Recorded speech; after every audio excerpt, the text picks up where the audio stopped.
Добро вечер во емисијата 360 степени. Ова е прво издание во новата сезона во која ќе се гледаме на АЛСАТМ секој понеделник и петок во овој термин од 22 часот и 30 минути.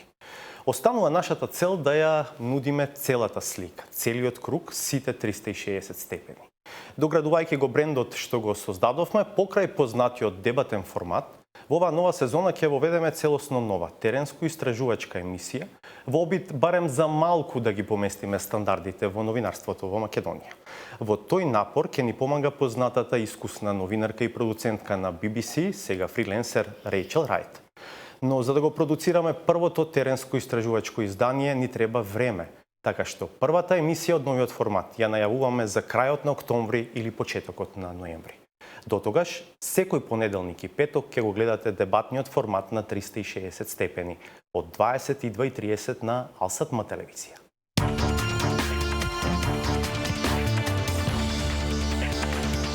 Која е жената на оваа фотографија и какво мислење имаат граѓаните за неа? Екипата на 360 степени ги праша луѓето во центарот на Скопје што мислат за специјалната обвинителка Катица Јанева. Ја познавате ли жената на оваа фотографија? О, ја. Ова е златна жена. Катица. Катица Јанова, така беше. Па на оваа држава господјава е нешто добро што треба да се случи. Ја познавам, да. Катица. Сајо. Дали ја познавате оваа жена? Не познам. Не сум тука јас. Катица Јанева. Појањов. Не ми интересира. Американци ја донеле тука да суди и да пресудува. Немам време се, ја познам. Дали сакате нешто да ја порачате или да ја прашате? Нека си тера по неизино, това е. И да ја дајме поддршка, да истрае во незините намери, да го доведе држава во ред. Ни е потребно овој човек на државата за да ја доведе правдата во своје место. Ако е таа, ја што мислам, да си оде таму од ки што дојде. И тие парите што ги се со тие неговите, да ги вратат сите тие пари и да дојде некој прав човек и да работи како што треба. Што да ја порачам? Таа до сега мислам си ја води работата незина и готово. И нека гледат твоја работа и да мислим дека добро ќе биде за нас, за све. Дали сакате нешто да ја порачате или да ја прашате? Да издржи овој притисок, што? Тоа е само да се издржи и да се дојде до правда. Ако се кој е виновен, нека одговара, више не се држи ова. Мона ќе ги реши сите проблеми. Верувате во неа? 100%. Мора еден ден да се реши. Очекувањата од неј се повеќе се политички отколку што се стручни. И сметам дека некои луѓе мислат дека Катица Јанева имат улогата на папа од средниот век кога кронисуваат кралови. Ќе се покаже колку е зналац во својата ако обвиненија бидат реализирани. Значи, тоа е поента на се. Не само специјално јавно обвинителство, специјален суд. Пошто нези една рака е врзана и една е отворена. Добро вечер и добре дојде за господја Катица Јанева, специјален обвинител. Благодарам што сте со нас вечерва во ова прво издание на 360 степени од новата сезона. Ги слушнавме граѓаните и ќе се согласите и вие. Обидите за ваше дисквалификување јавно дат по две линии главно. Едно е дека сте лично некомпетентна и второто е дека постапувате селективно. Ниту едното, ниту другото е точно. Како прво, јас сум до овие години веќе во правосудството. Вработена сум, бев прво во судот, како секретар на судот во Гевгелија, а потоа како заменик јавен обвинител во основното јавно обвинителство во Гевгелија. И 5 години уназад ја извршував и функцијата основен јавен обвинител во основното јавно обвинителство во Гевгелија. За мојата работа, може да кажат моите колеги дека сум непристрасна, професионална и колегијална. А што се однесува до личните напади, не ги сваќам многу сериозно, бидејќи сметам дека тие се повеќе да ме дефокусираат од работата која ја работам. Да речеме, ВМРО ДПМН ја користи тезата дека сте единствениот изборен адут на СДСМ. Еден од нивните партнери отиде еден чекор понатаму па вели: "Господја Јанева еден ден ќе одговара за ова што го прави на државата." Мислам дека перцепцијата на граѓаните на Република Македонија не е таков, дека повеќето од граѓаните ми дават поддршка да истрајам во борбата против криминалот што се случувал од 2008 до 2015 година, да истражам кој прислушкувал во периодот од 2008 до 2015 година и секојдневно ме среќаваат граѓани од без разлика на која политичка партија припаѓаат и ја изразуваат нивната поддршка за мојата работа. Зошто, госпоѓо Јанева, меѓу осомничените обвинетите се главно или речиси сите луѓе кои што или се припадници или гравитираат околу една политичка структура? Морам да се вратам од почетокот на моето именување како специјален јавен обвинител во обвинителството. Почнавме да работиме на јавно објавените бомби, така наречени бомби од опозицијата. Тие беа предмет на обработка во нашиот прв период и се уште се во обработка, во предистражна и во истражна постапка, бидејќи тоа е начинот на кој работиме. Како што рековме во вториот извештај кој го доставивме до Собранието и до Советот на јавни обвинители, ние имаме прислушано само 12% или 55.000 аудио фајлови од разговорите кои ни беа доставени од опозицијата. Тоа е многу мал број на разговори кои се анализира и се уште и околу таа работа не е завршена целосно околу тие 12%. Се надевам дека во новите простории кои сме преселени пред еден месец, дека во периодот кој следи нашата работа ќе биде забрзана во начинот на прислушување на овие разговори. Добро, ова е доволно за загревање, ќе направиме кратка пауза, потоа ни следат серија прашања кои што ќе сакам да ги отвориме, а верувам јавноста е заинтересирана да ги слушне вашите одговори за нив. За сега благодарам, ќе се вратиме наскоро со разговорот. Останете со нас.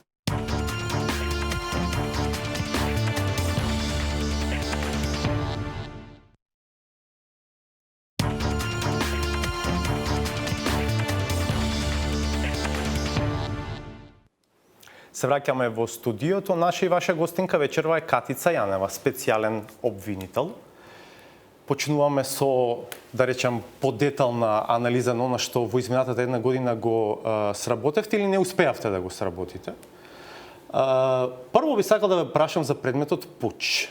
Го наследивте од редовното обвинителство, но таму судскиот процес никако да почне. Еве повторно има едно одложување и тоа мислам дека за некаде до почетокот на ноември. Зошто никако да почне судењето за пуч? Предметот во кој што е обвинет и лидерот на СДСМ Зоран Заев.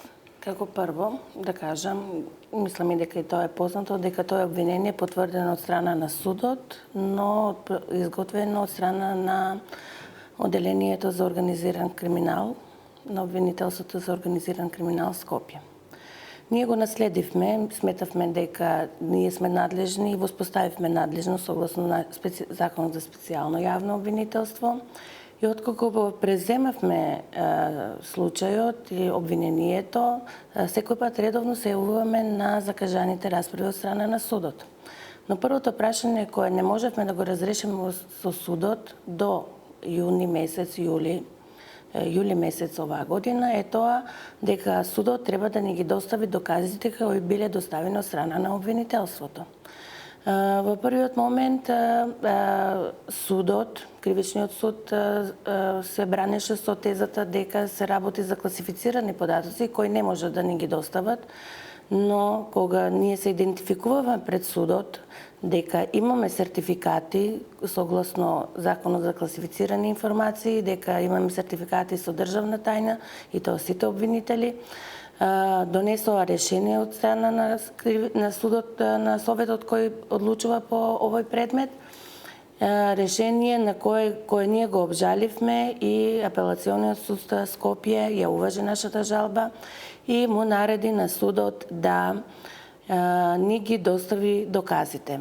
Откако ни беа доставени доказите, беа фотокопирани во рок од 2 недели во нашите простори, беа снимени сите докази и селектирани, анализирани до почетокот на септември месец, поточно до 16 септември, кога ние имавме веќе изградена теорија за како да го водиме, теорија на случајот како да го водиме тој предмет, но на наше изненадување судот го одложи заради болест.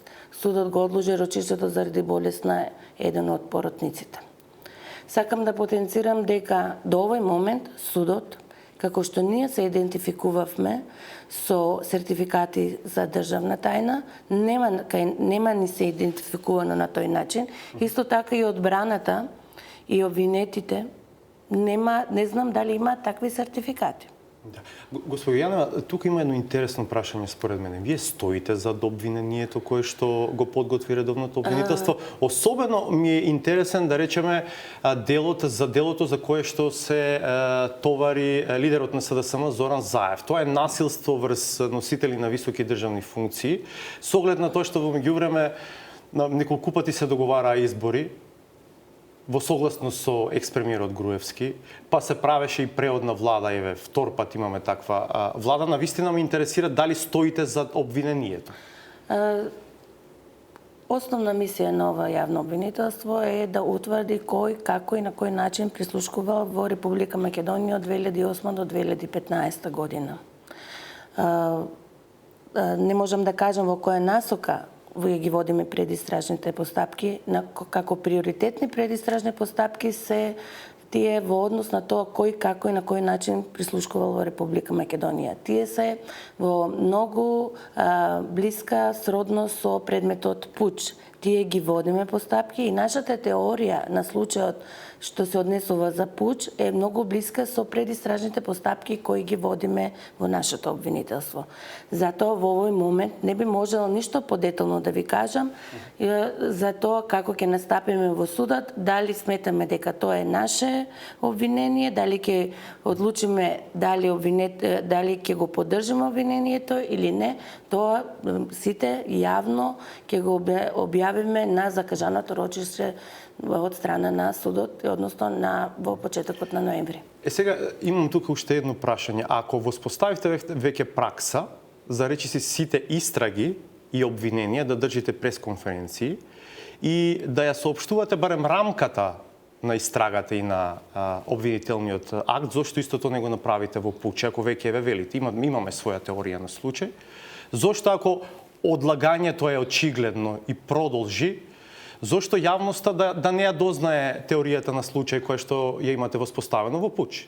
Мислам дека прашањето е многу на место, прашањето е многу за размислување. Ќе го разгледаме јас со мојот тим на обвинители, дали да настапиме на тој начин. Се уште се надеваме дека судот во почетокот на ноември ќе започне со главната расправа по предметот. Ние би сакале, согласно Законот за кривична постапка, тој предмет да се добие разрешница во судот. Во истиот корпус е и случајот со Звонко Костовски. Да. Тоа е лицето кое што се спогоди со обвинителството и доби правосилна пресуда и беше на издржување на казна затвор, но со одлуката за помилување на председателот Иванов излезе од затвор. Вие сега имате официјално барање за заштита на законитоста, упатено до Врховниот суд, со кое што барате укинување на пресудата за Звонко Костовски. Според пресудата Звонко Костовски признал дека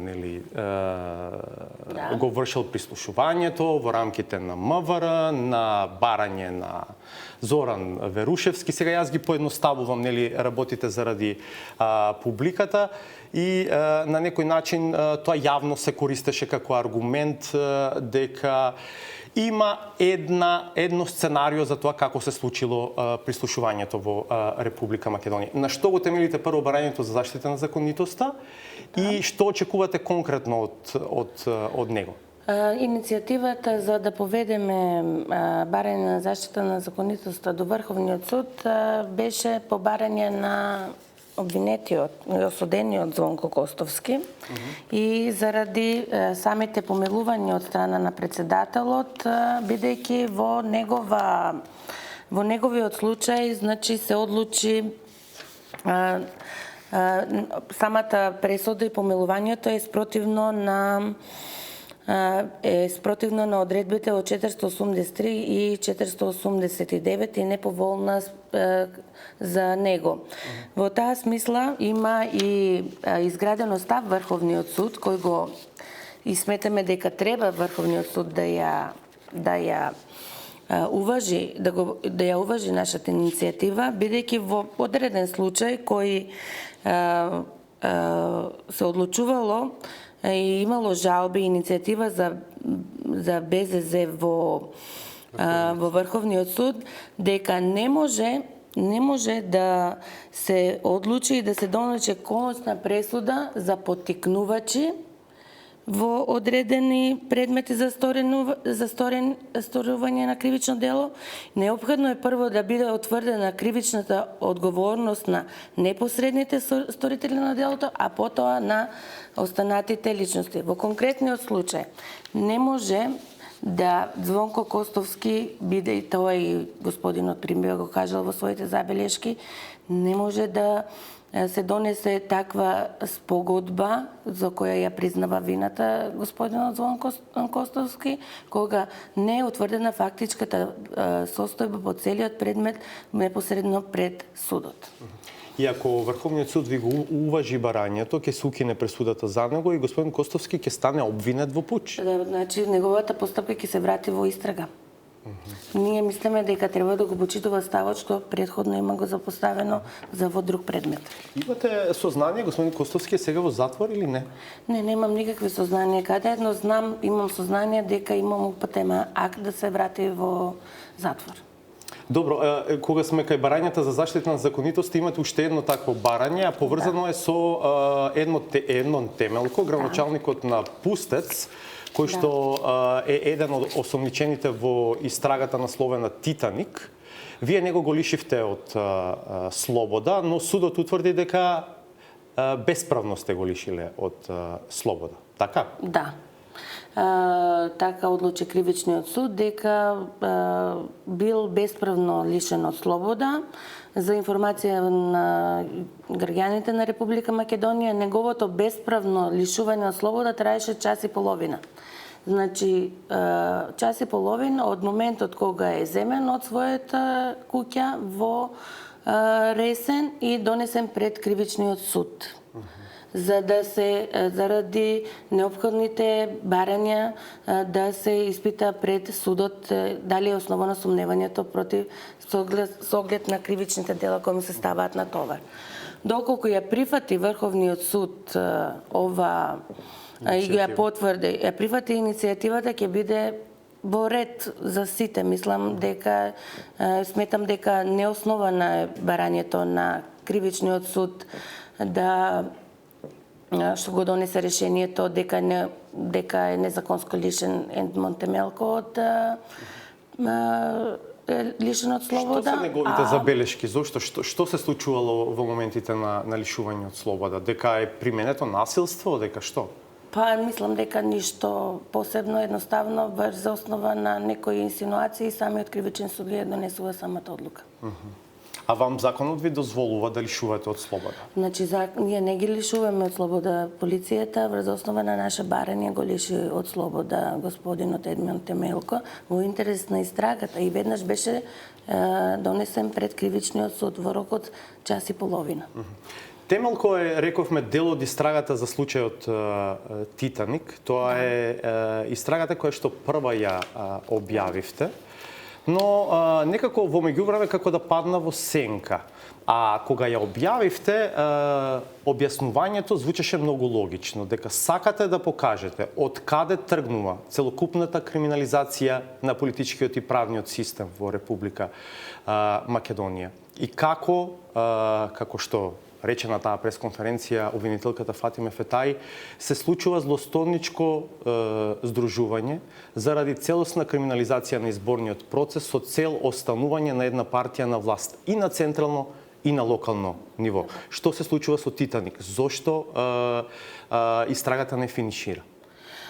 Истрагата е во предистражна постапка во еден дел проширена во однос на изборните циклуси од 2011 и 2013 година. Ние објавивме за 2012 година самата истрага. Исто така, што се однесува до Титаник, имаше застој во самата истрага со оглед на помилувањата кои беа дадени од страна на председателот на Република Македонија и действијата прекина во одреден период од 3 месеци. Сега се интензивираат тие действија, но мора да знаете дека не оди баш лесно самата соработка со институциите во Република Македонија. Овој предмет е особено интересен затоа што тангира, а практично се 3 предмети, бидејќи тангира прашања директно поврзани со изборниот процес. Република Македонија е непосредно пред избори во декември, затоа имам уште неколку прашања поврзани со тоа, но ќе направиме уште една пауза, па ќе се вратиме со разговорот. Ве поканувам и понатаму да бидете на нас.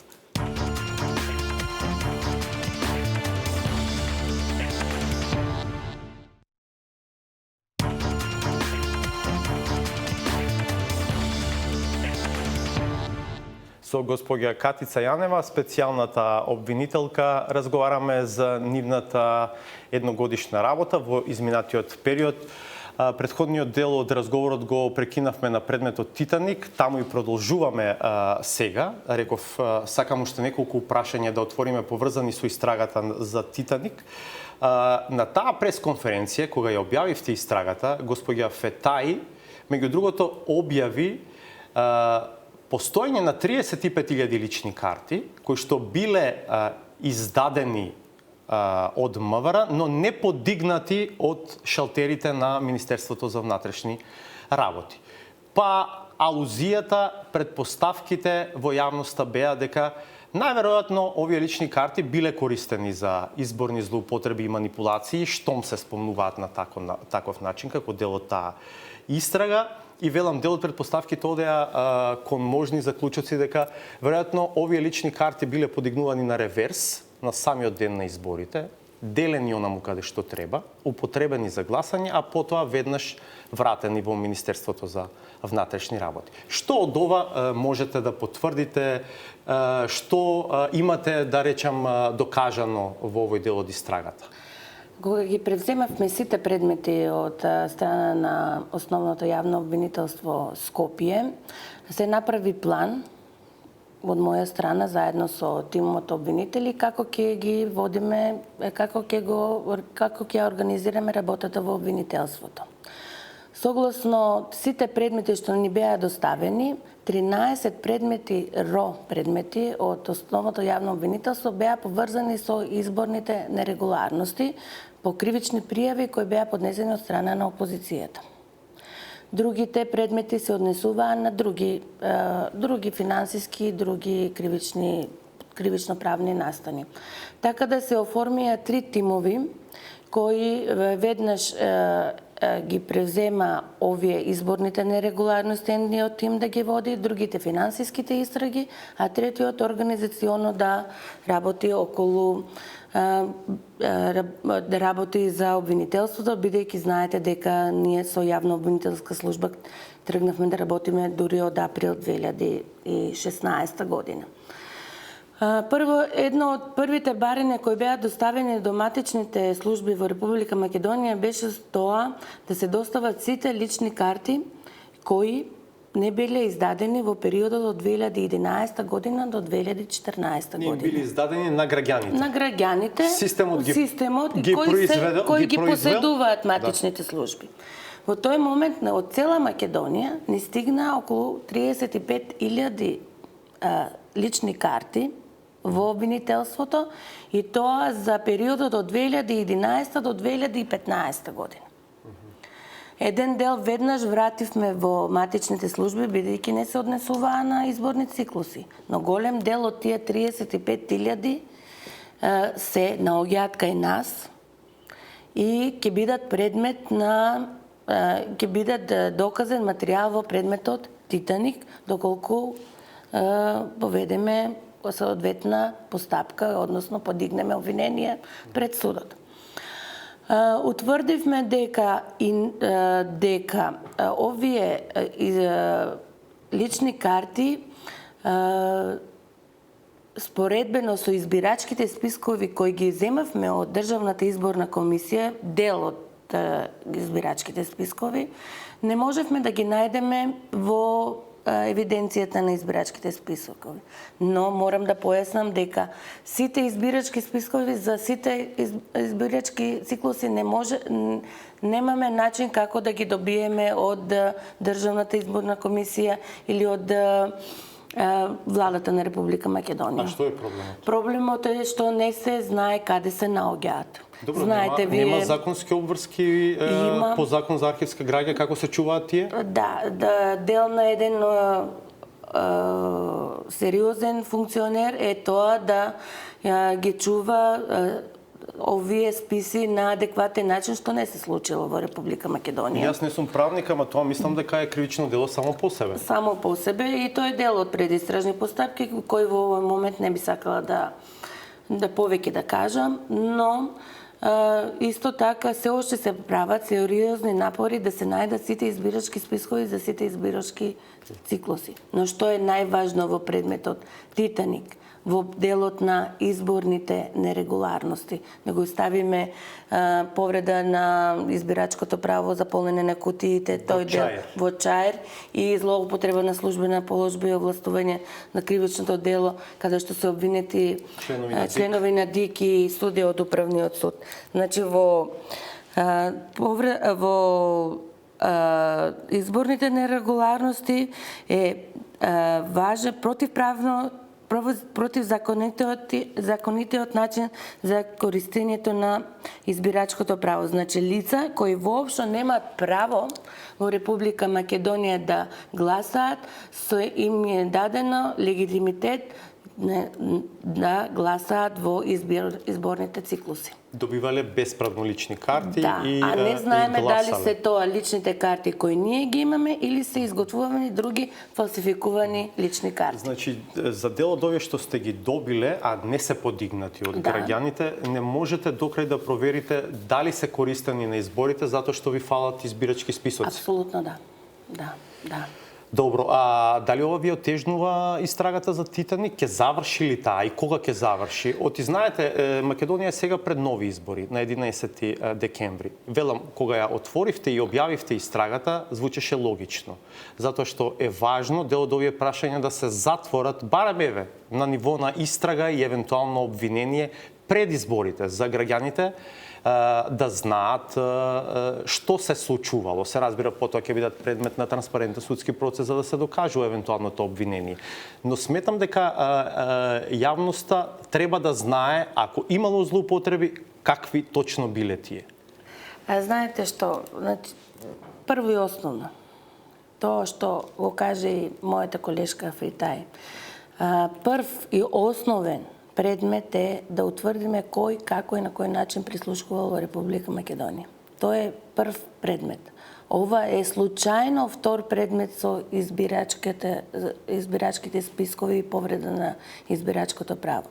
Ние не можеме да знаеме колку ќе трае нашата истрага, бидејќи со предистражни постапки се офатени и изборните циклуси во 2011 и во 2013 година. Исто така имаше јавно објавени разговори во однос на тоа како се злоупотребувало гласачкото право и од страна на диаспората. И во тој дел се уште трае предистражната постапка. А имате предистрага? Имаме предистрага. Да, бидејќи господја Фетај рече тогаш, гласањето на диаспората и односот на избирачките одбори во дипломатско-конзуларните представништва е приказна сама за себе и заслужува да биде третирана во посебен предмет. Затоа и моето одење во собранието и мојот настап пред Советот на јавни обвинители е во контекст на тоа да се продолжи мандатот на ова обвинителство во интерес на граѓаните на Република Македонија да ја дознаат вистината за некои манипулации или криминали кои се случувале, а кои можеме да ги докажеме или ќе кажеме дека е немало криминали, дека се е регуларно. Со овој период и со овие обструкции кои ни се случуваат, бидејќи еве помина 1 година од нашето постоење, а ние се уште се преселуваме во нашите простории и не можеме целосно да работиме со полн капацитет, ја отежнува целокупната наша работа. Реферирајќи се на изборни злоупотреби и манипулации, повеќе пати повторувате изјава во која што велите институциите во Република Македонија се нелегитимни.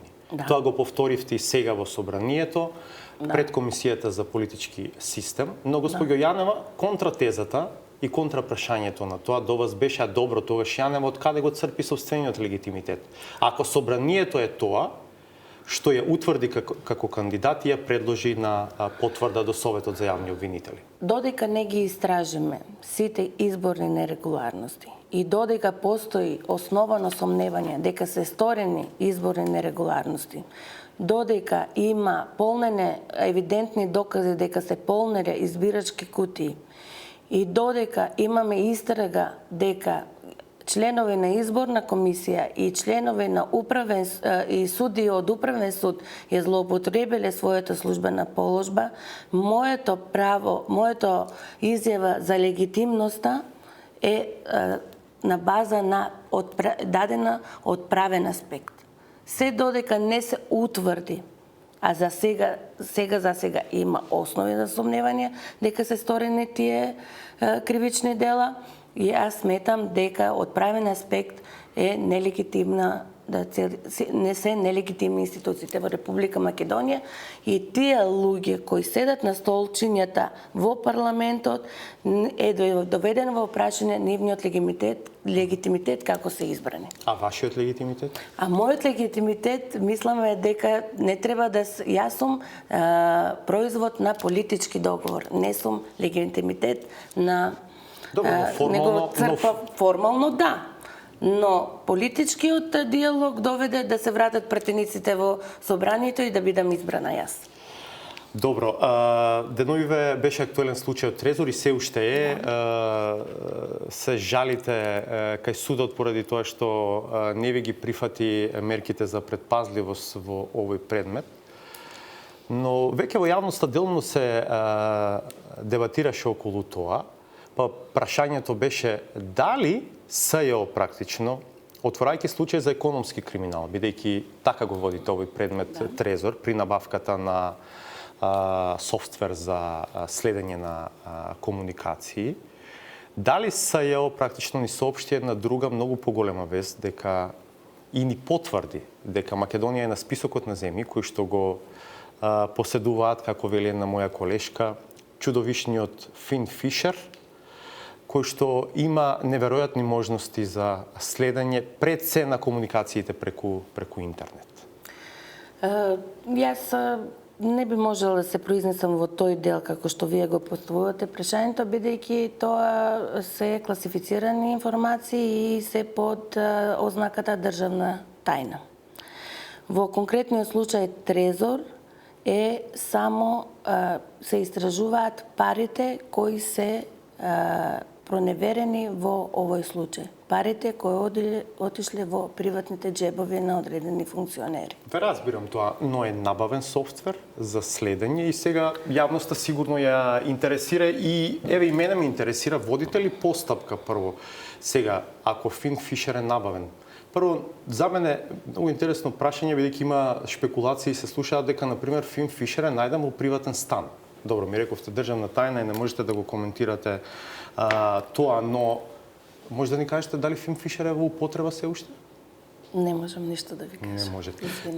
Бидејќи има информации дека е набавена и мобилна опрема за видеомониторирање, па, како да кажам, дел од коментарите одеа во насока на тоа дека ако кога екс-премиерот Груевски зборуваше за жолти комбиња, кои што шетале по центарот на Скопје и прислушувале, сметавме дека е негова фикција, дека можеби тој и реалноста ни ја соопштувал, но се разбира жолтите комбиња биле во режија на власта, а не на странски служби.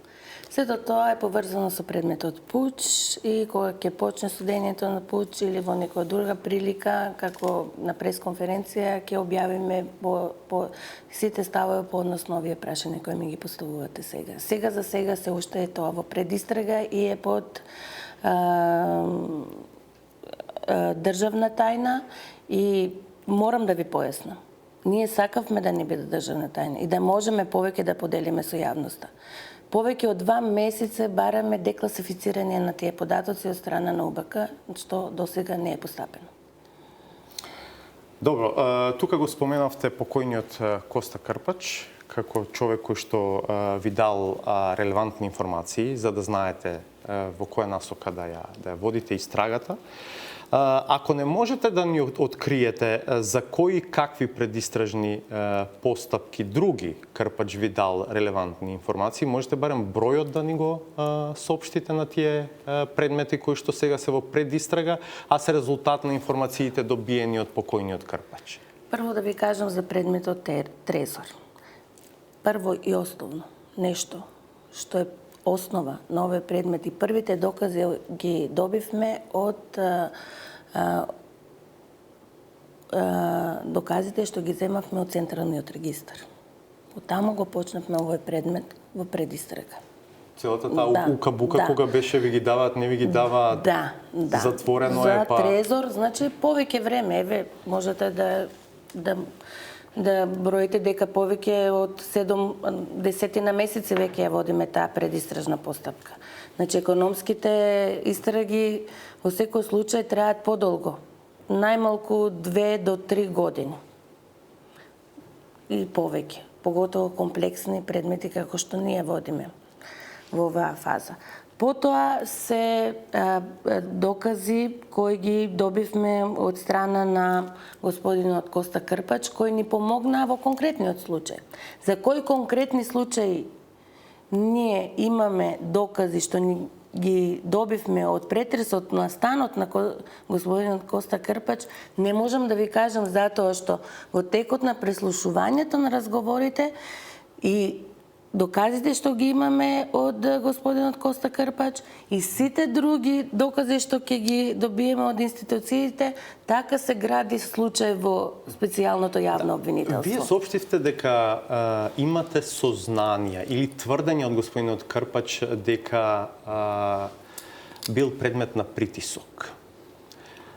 Госпожа Јанева, вие и верувате ли на официјалната верзија на редовното обвинителство за смртта на господинот Крпач? А тоа е дека станува збор за самоубиство. Јас како професионалец сметам дека и како дел од јавното обвинителство не би сакала да верувам дека моите колеги, бидејќи припаѓав до пред 1 година со нив, нешто спротивно на реалноста кажуваат. Но мислам дека во конкретниот случај многу селективно ја известија јавноста. Многу селективно. Јас знам како се води истрага за самоубиство, знам како кои докази се прибираат, знам како се добива обдукционен протокол и сите тие работи и мислам дека многу беа селективни. Повеќе интенцијата им беше да го нападнат специјалното јавно обвинителство. Морам да ви кажам дека ние сите податоци во интерес на истрагата да како настанала за причините на смртта ги доставивме до јавното обвинителство на Република Македонија. И не е точно тоа дека... Да, нивното тврдење е дека не добиле се што им треба. Може они да бараат што сакаат, ама ние им дадовме се. Може да шпекулираат со јавноста, како може да знаат они дека имаме ние повеќе од тоа што им дадовме. Тоа мислам дека не е во ред.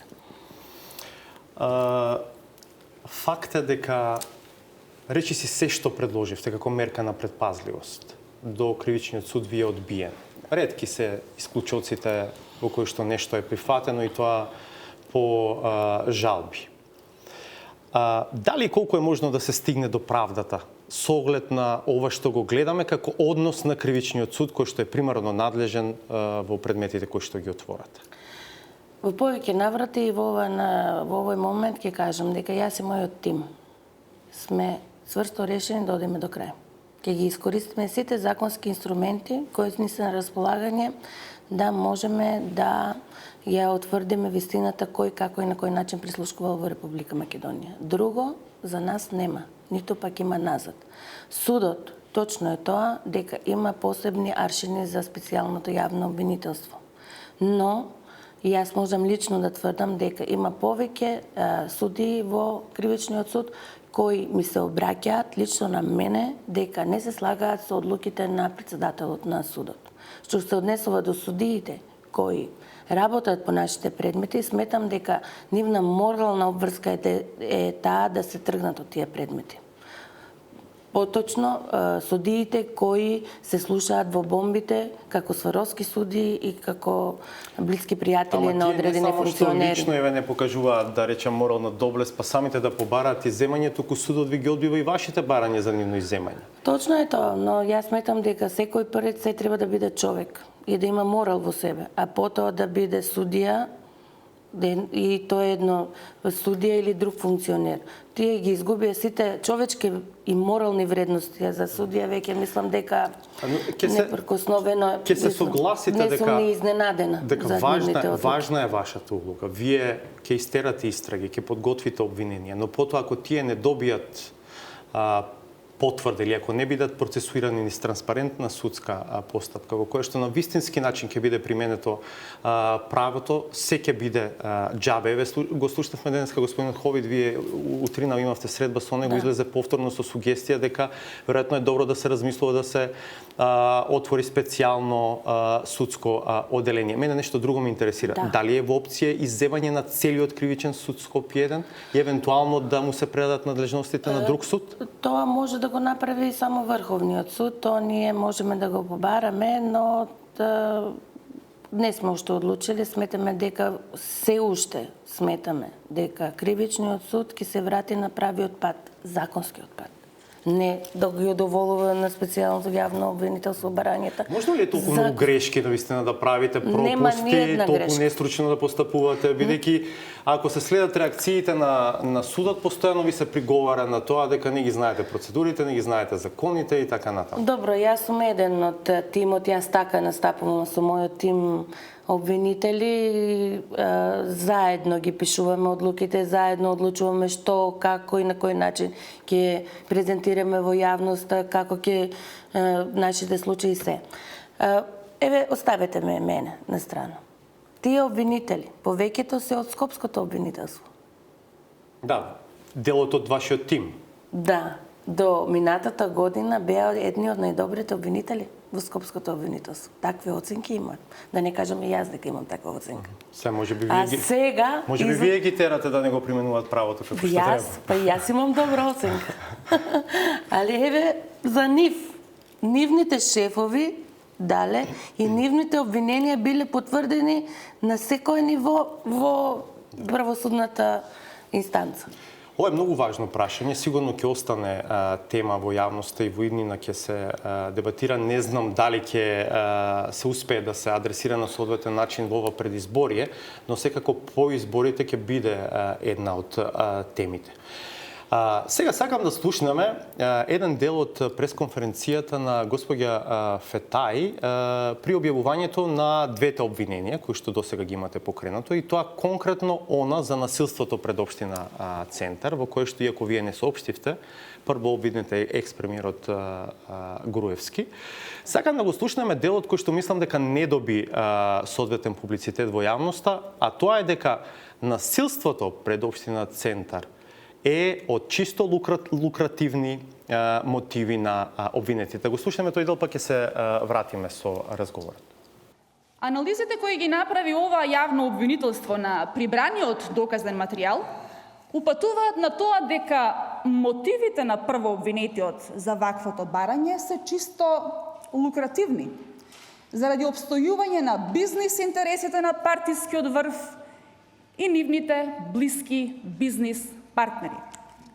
Впрочем, во доказниот материјал од наша страна е доставен и уште еден разговор кој што е воден помеѓу поранешен висок носител на извршната власт, опфатен во ова обвинение, и познат македонски бизнисмен. Тој разговор е само една мала потврда за напред наведените мотиви. Оваа телефонска комуникација е случена на 13. октомври 2013 година во 22 часот, 2 минути и 49 секунди со време трајање од 56 секунди. Имајќи го предвид дневниот ред на закажаната седница на Советот на Општина Центар и спорните урбанистички планови, меѓу кои и Мал Ринг, чие поништување било на дневен ред на таа закажана седница, како и целиот комплекс на интереси и објекти кои ги носи ДУП-от Мал Ринг, јасно произлегува и мотивот за ваква реакција на дел од обвинетите, со конкретно поттикнување на насилен начин да се спречи одржувањето на таа седница. Значи, уште еднаш да сумираме, госпоѓо Јанева. Според ова што го зборува госпоѓа Фетаи, мотивите за организирањето и поттикнувањето насилство пред Општина Центар се лукративни.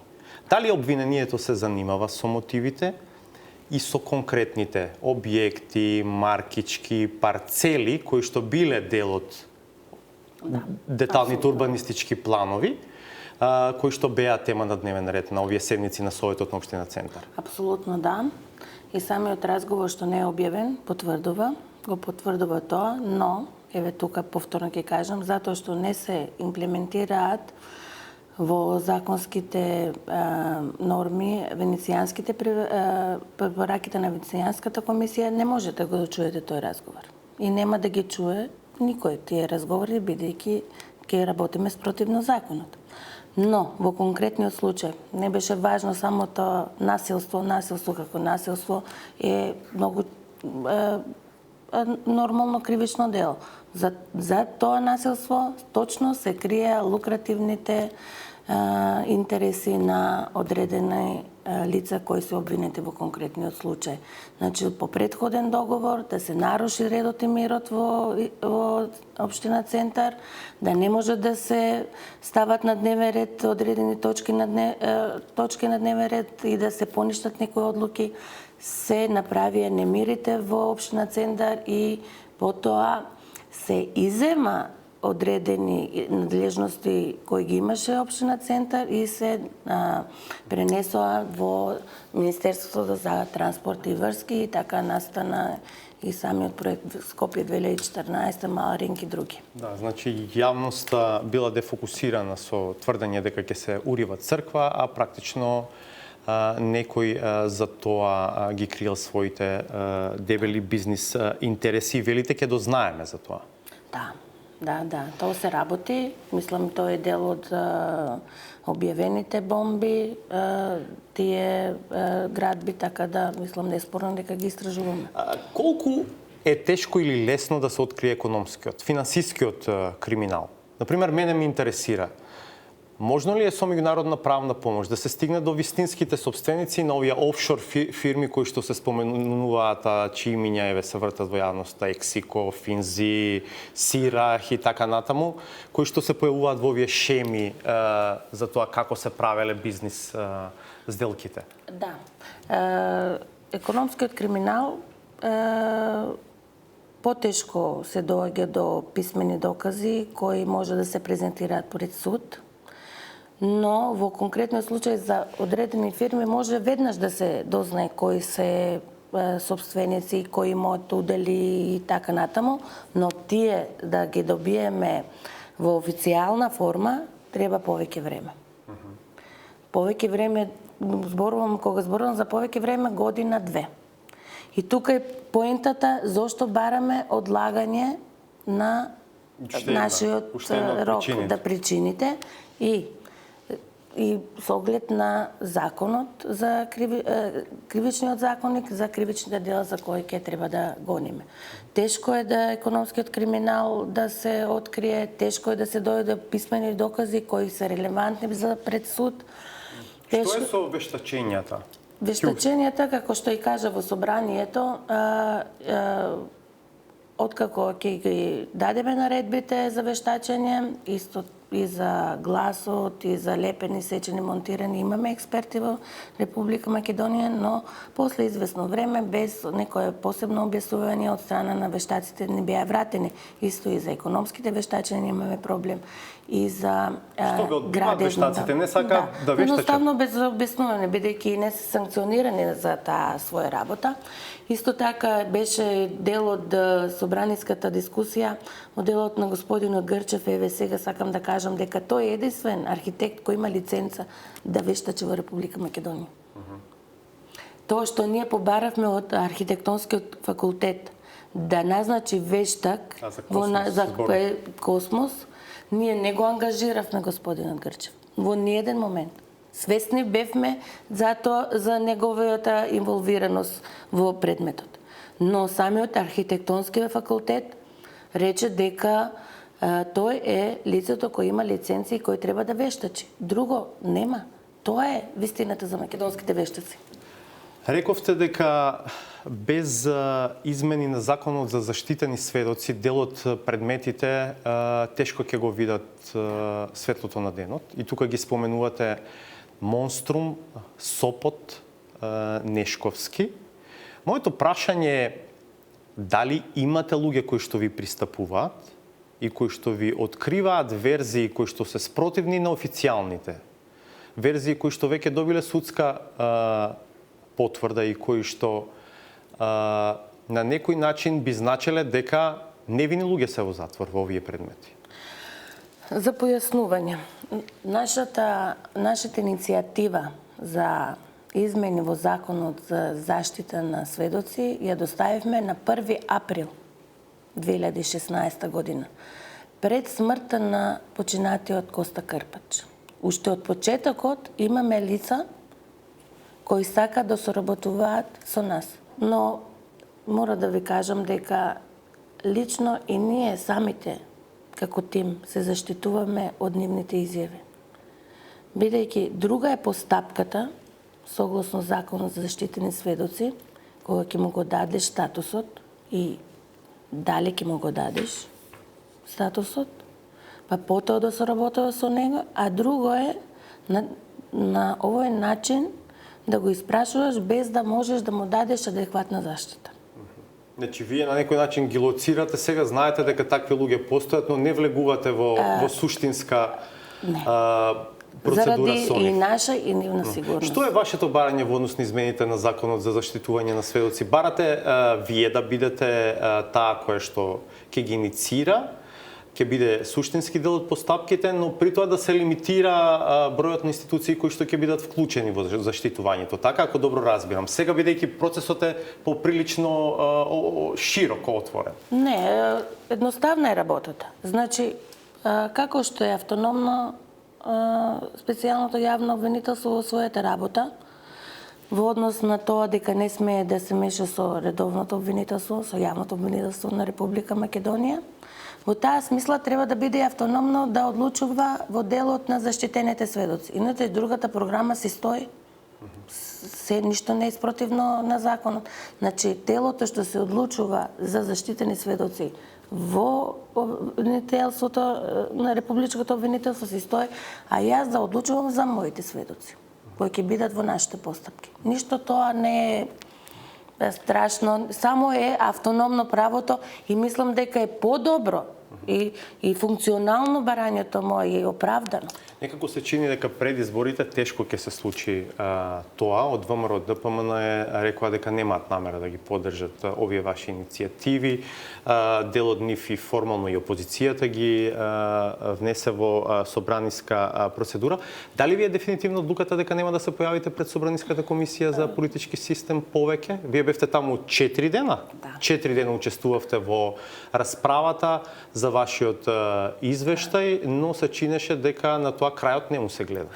Јас го прочитав деловникот за работа на собранието, колку што обичен граѓанин може да разбере и моето искуство во однос на дебати и сите собраниски комисии или комисии што сум јас учествувала, ми беше јасно што се случува. Но во конкретниот случај, значи, основната дебата во однос на мојот извештај не беше не почната.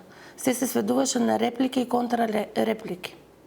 се обидов да ја фокусирам работата на самата седница, се обидов да ја фокусирам на мојот извештај. И јас бев расположена да им одговорам на сите прашања. Финансискиот извештај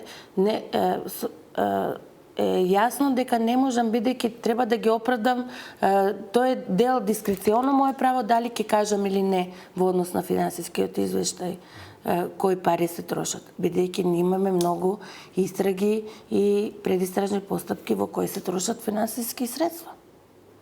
Би се забележува меѓу другото за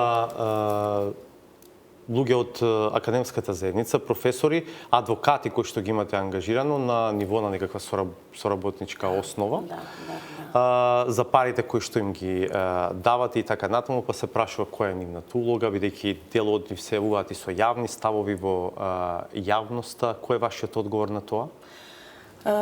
Значи, отколку сум од 98 година во правната фела до ден денеска, секој пат и Академијата за судии да јавни обвинители и другите меѓународни организации секој пат да ангажират експерти од правната фела, дали се тоа професори, научници или адвокати, да ни вршат одредени обуки како обвинители или како стручни соработници.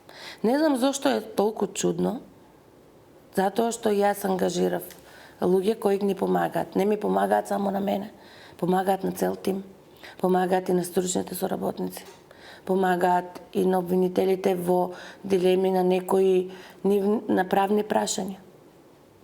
За целосно извршување на нашите задачи, професионално извршување, затоа се ангажирани. Зар мислите дека еден професор или еден адвокат ние можеме да го купиме со тие средства што им ги даваме?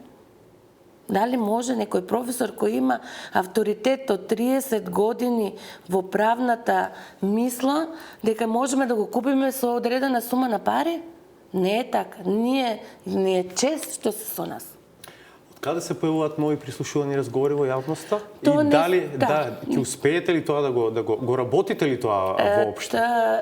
Тоа значи го работи еден колега од тимот, но во овој момент, бидејќи бев преангажиран околу многу и собрание, и советот, и потоа и на конференцијата на МЦМС, не сум успела да седнеме, да поразговараме во однос на сите тие јавно објавени разговори, и бидејќи се на албански, делумно разбирам, делумно не.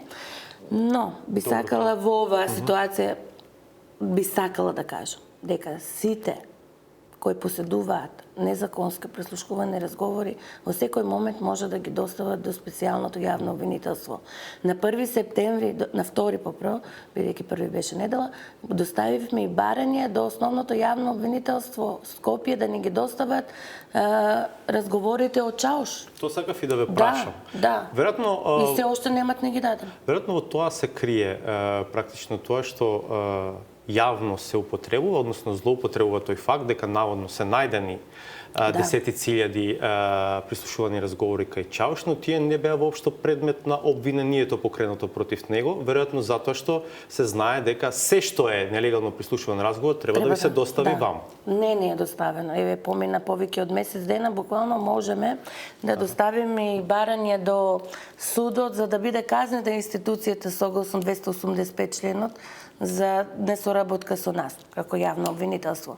И другите, имаме уште 2 предлога поднесено за казнување на институции кои не соработуваат, но судот не ги отфрла. Чекајте, мислам дека веќе водевте некаква предистрага за претходно објавени прислушувани разговори.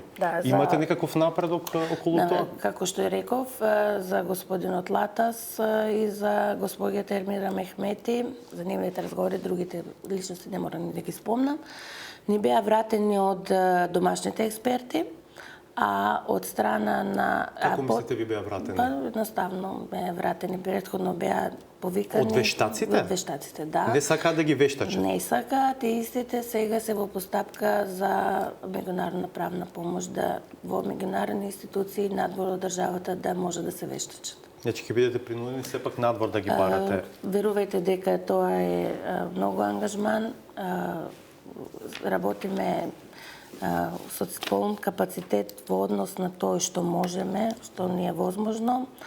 Во овој момент сепак сме луѓе и сепак и ние мора некој пат и да одмориме, но верувајте дека овие барања што ги достави до собранието и до Советот на јавни обвинители би сакала да може да бидат удоволени на специјалното јавно обвинителство, за да може да се завршат, да можеме да ја завршиме работата професионално и законски.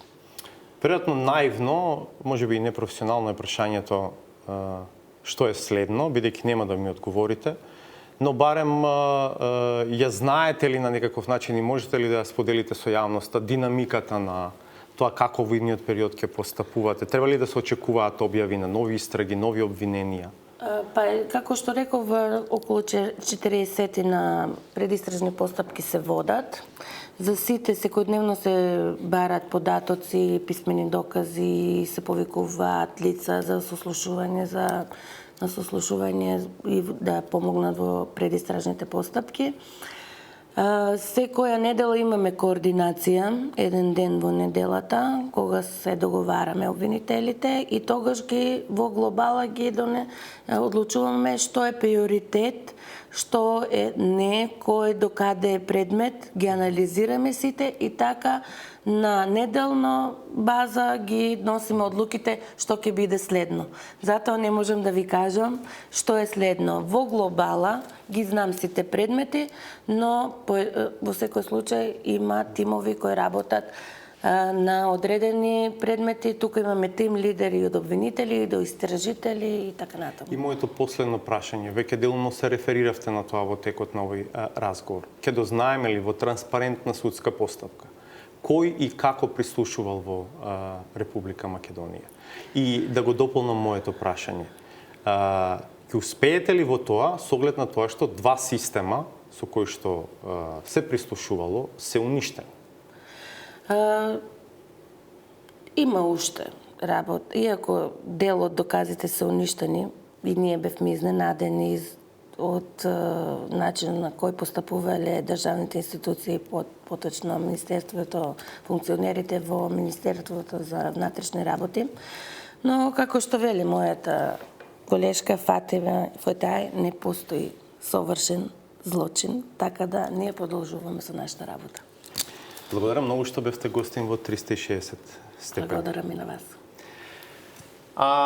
Наред е саботажата на Сречко Поповски и таа како рубрика се враќа заедно со 360 степени на Алсат.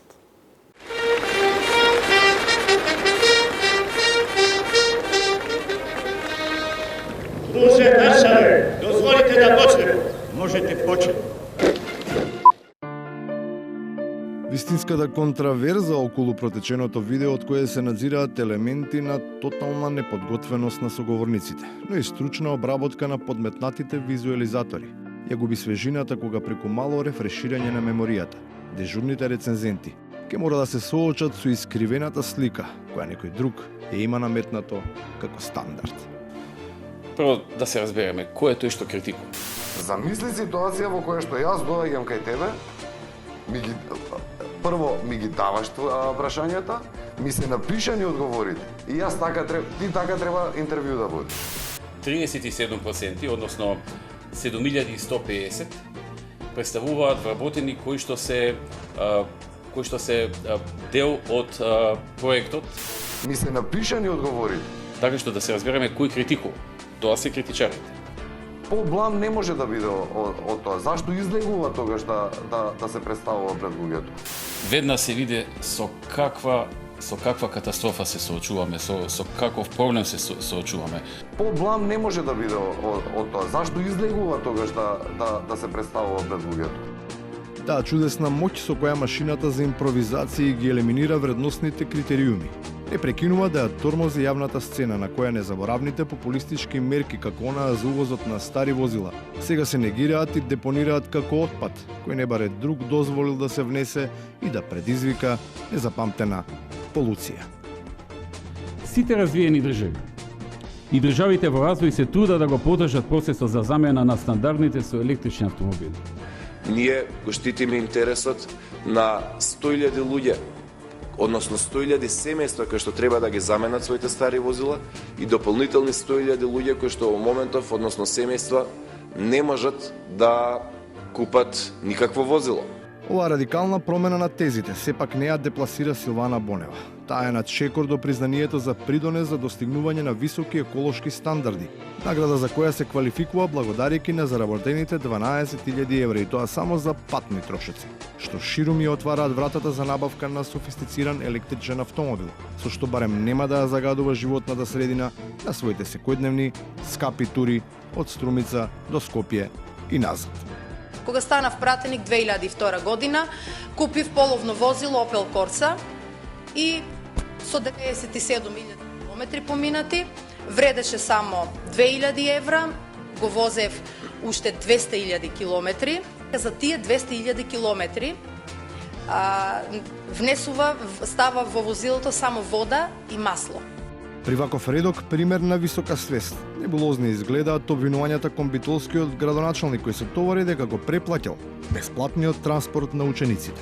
Оттаму е разбирливо дека неговите сограѓани се пресрекни што го имаат него за кмет, а не Бонева.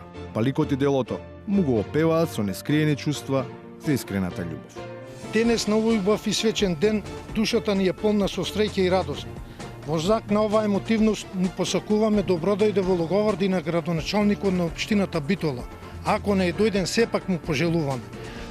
Тоа на Талевски, она на Бонева се сепак само дребулиот и патот по кој се патувало во изминатите 10 години изгледа дека е толку уништен, што не помагаат ниту крпеници за да ги затворат огромните дупки кои што зјаат веќе на секој чекор. Преку опрема за шпионирање украдени 862.000 евра. Тоа е ситна пара. Нека им се алал и ќе им ги простиме. Они цела држава изедоа пред дете. Колку треба да украдеш за да биде среќа? Они цела држава изедоа пред дете. Укради 1, 2, 5, 10, ама 100, милиарда, 2, 3, 5, треба да видиш проблемот е во главата. И на крајот, кога сме веќе кај главата. Вистината ќе се исплива на површина. Таа е како шило. Парите, како и вистината, се како шило. Кој го остри, треба да биде предпазлив дека еден ден можеби ќе биде набоден. И тоа никогаш од шилото, туку од вистината за парите.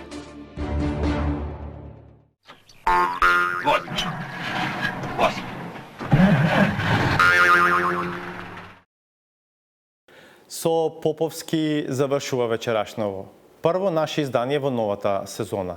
Следниот дебатен формат од 360 степени е в петок од 22 и 30 и уште еднаш секој понеделник и петок во овие термини ќе не гледате на Алсат и во оваа сезона. Благодарам што вечерва бевте со нас. Пријатно.